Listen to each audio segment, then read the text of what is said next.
Hello everyone, and welcome back to the channel. This is the weekly Tottenham news review. I'm leader Dorset Spur, and I'm here to talk to you about all the different stories making the headlines over the last 7 days. And what a few days it has been, for sure. So last Friday when we were talking, I was talking about the real kind of feel-good factor that was happening at Spurs at the time. We'd just signed Mohamed Kudus, and we had a here we go from Fabrizio Romano in relation to Morgan Gibbs White. Then there were stories about Daniel Levy taking a much needed reserved role when it comes to dealing with football matters, changes at the top and so on. And then there was talk of, you know, that not being our only business. You know, Morgan Gibbs White wasn't going to be the end of it. There would be more to come following that. Of course, since then it's been pretty silent. The Morgan Gibbs White scenario has really taken probably 99% of all the news and all the discussion over the last week, with Nottingham Forest really really having a big issue with how it was done and legalities of the approach, and what constitutes a release clause, and should it be private, and all that kind of stuff. So it's been a really frustrating week, I guess, as a Spurs fan, because all we wanted was that news to just happen. You know, let's get that out of the way, get Morgan Gibbs White on, let's move on to the next one, you know, because where are we going? You know, it's all pretty positive stuff. I guess the frustration around it is that it feels like this will always happen. You know, Morgan Gibbs White will sign for Tottenham. That's what the majority of people feel, and it's just about money and all that sort of stuff. There is a little bit concerned. People showing a little bit of concern about if Morgan Gibbs White goes away on Forest's pre-season tour. I think it's Portugal. That kind of spells the end of it. But how quickly we forget, because it's not that long ago that Harry Kane came away on a pre-season tour of somewhere and played for the team in all the build-up and all the rest of it, and then disappeared kind of a day before the season started. Now that's not what we want. Obviously we don't want that. We want Morgan Gibbs White through the door so that we can then concentrate on the other targets that we might have. So yeah, fingers crossed that isn't the case. But even if he does go away with the squad, I'm still not believing that that's the end of it. I think there's still room for that transfer to still go ahead, and it will be a really good transfer. So I guess the frustration for me is that nothing else is happening. Whilst I understand the Morgan Gibbs White thing, then why are we not able then to still move on for our other targets at the same time? You know, is there, you know, is it financially dependent on what we pay for him as to what we can do for the next one or whatever? Or, you know, I don't know. I don't know. I don't think so. But it'll be interesting, because it just feels like once one falls, then the next thing's going to fall and so on. Because as it stands at the moment, one new signing of one new player is not going to make us able to contend on all four fronts next season. So yeah, I really don't feel that that's going to be enough. We need to do an awful lot more. Champions League football obviously coming up, so we need to get more through the door from that point of view. And I understand we have got a bloated squad. Everyone keeps talking about a bloated squad, but this is bloated depending on what competitions each of these players are playing in, rather than anything else. So I'm not overly concerned about that. I think players will probably still go out the door. Not sure who. I've got some ideas of my own who I'd like to see kind of move on and so on. But generally speaking, I don't got a massive list of players that I want to see going. And what I want to see is some proven players coming through the door to give us that boost that we need to build on what we've already done. So yeah, I still see it happening, but I'm not giving up even if he does go out on the pre-season tour. in terms of the other stories, all gone very, very quiet from that point of view. And I think a lot is probably depending on what we do in the transfer market. I think any other kind of top level changes or investment announcements and stuff, I think that's all gonna kind of wait until the business is done, because I think, you know, once that's done, then they can talk about all those other things, because they're not then concerned about inflated prices, because they go, oh well, you got a few quid in your pocket, you can pay that bit more.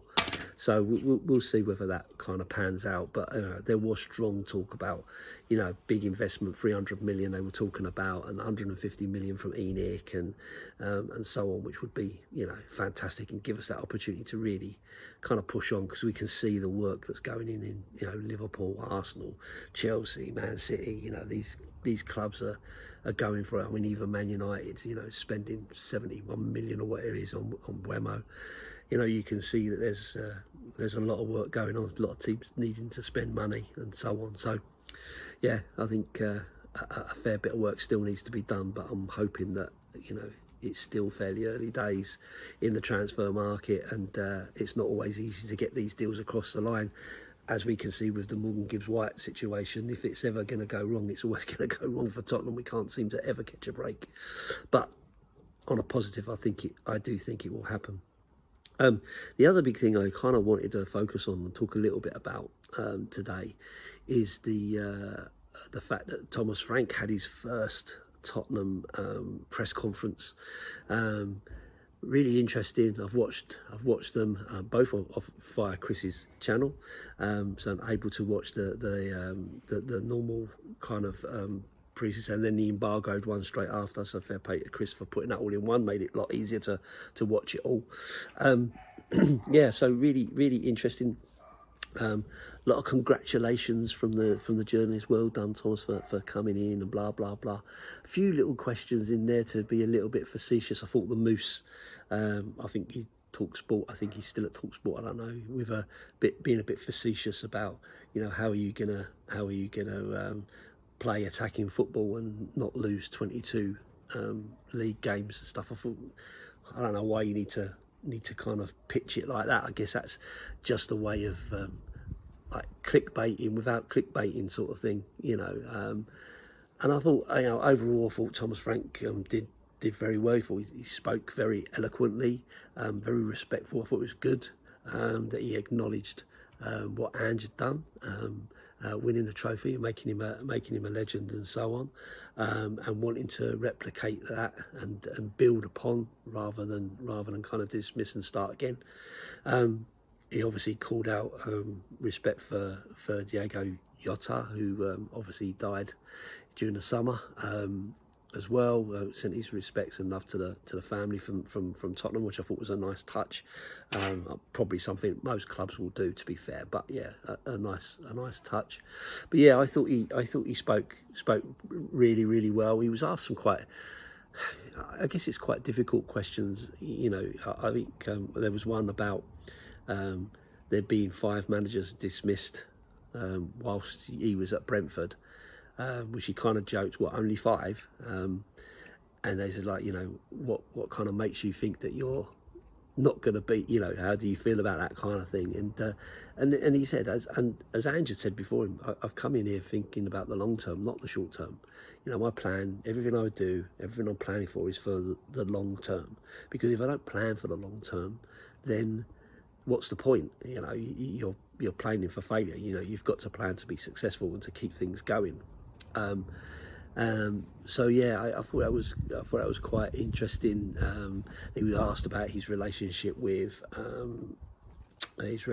Daniel Levy and how that's going to work, kind of implying that Daniel is going to be difficult to work with. But again, I think it's really difficult to understand it within a structure. I think even with the sacking of Postecoglou, I don't think that wasn't personal. It's business related. It's related to what the club wants to achieve.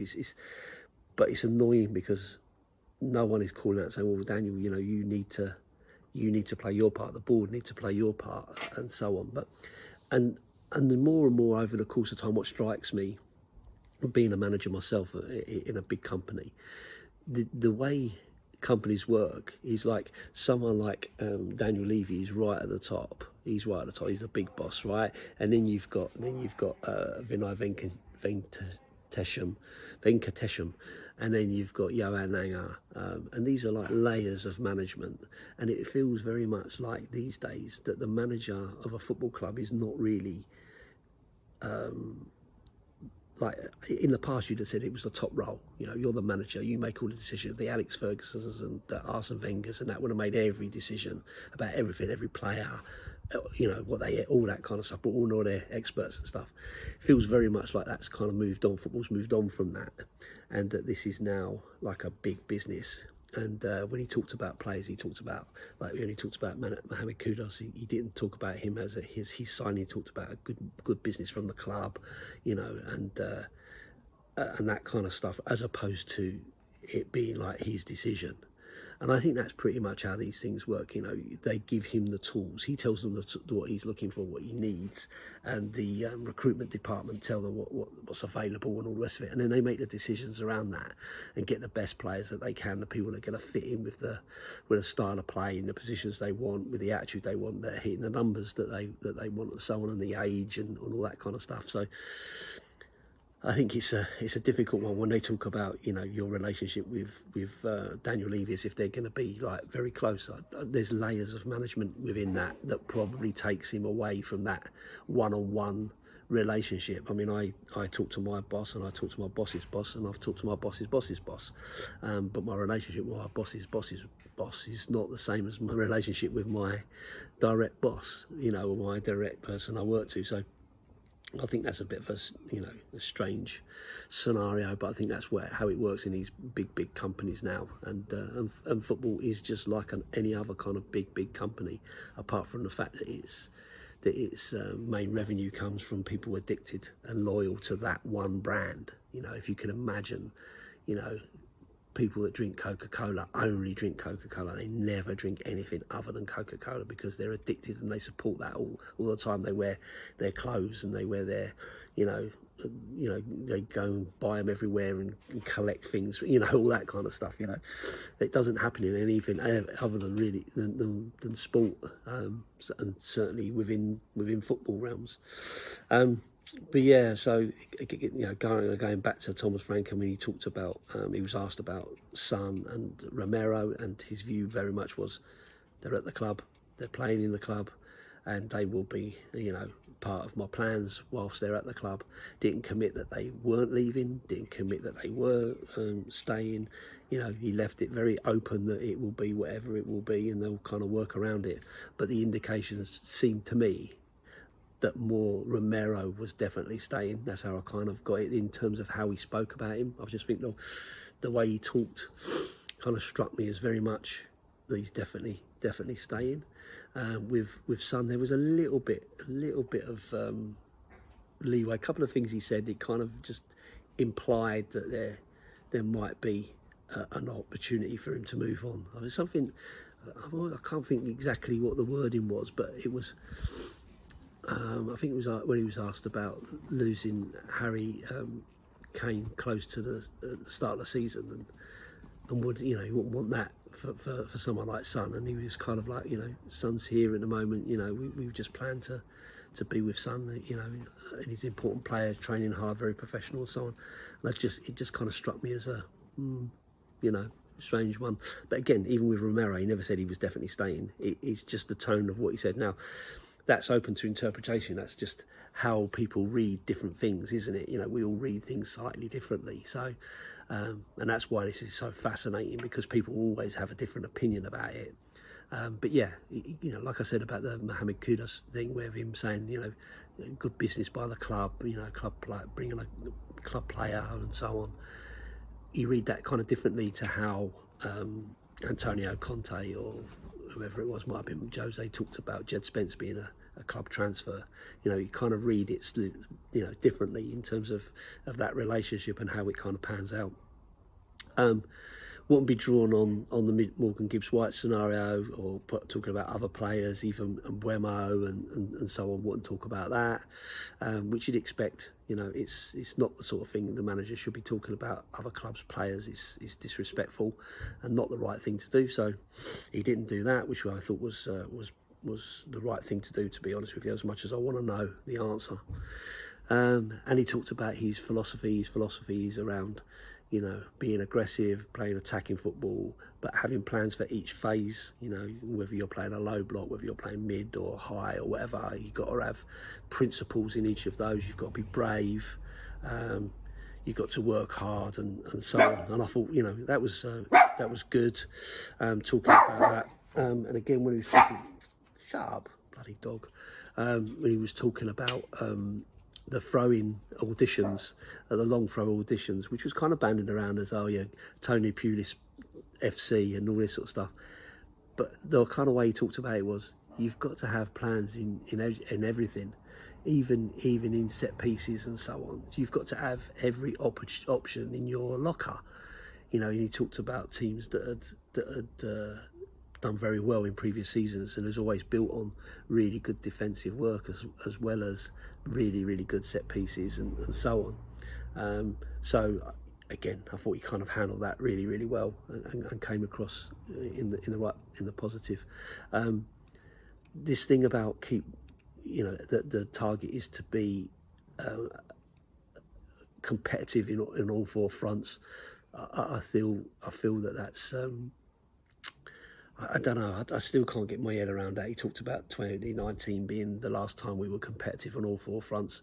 I don't remember it like that, to be honest with you. It was the season that we were really lucky to get to the Champions League final. We had some real luck that got us there.